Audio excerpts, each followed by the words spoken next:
जिस दिन independent investigation हुई मैं साबित करूंगा अस्करी टावर्स का एक गवाह है और कोई पता नहीं वो वीगो डाला वहां पहुंच जाए उसको उठा के ले जाए, उसकी पूरी रिकॉर्डिंग है कि वहां क्या हुआ था। वो कोई तरीके इंसाफ नहीं दी जब अस्करी टावर जलाया गया। और क्या आज आईजी पंजाब जो धंधनाता फिर रहा है, क्या इससे किसी ने नहीं पूछा कि वहां से 2 घंटे लग रहे हैं, वो लोग आ रहे हैं और या प्रोटेस्ट करने के लिए, किसी ने नहीं पूछना उससे कि जनाब आपकी पुलिस किधर थी?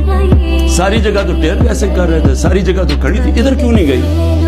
और किधर गया वो सीसीटीवी कैमरा? क्यों नहीं उसकी फुटेज आई सबके सामने?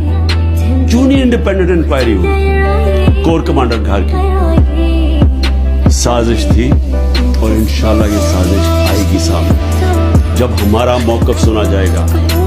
मैंने इंक्वायरी वालों को भी कहा जज दोनों तरफ सुन के फैसले करता है।